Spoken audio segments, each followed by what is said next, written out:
आप आए मिलते तोड़ आके उदो ना होंगे बदनाम।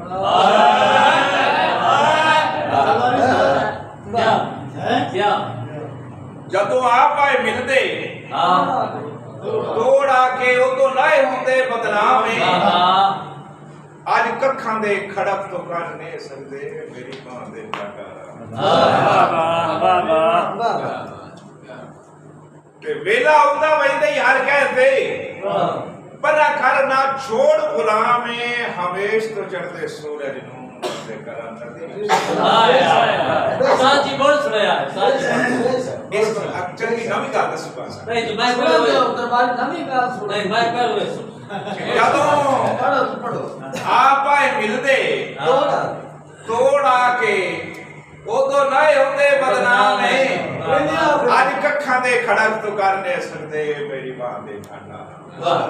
ते वेला आउंदा वैंदे यार कहते पर कर ना छोड़ गुलाम हमेश तो चढ़दे सूरज नू बंदे करा नदी।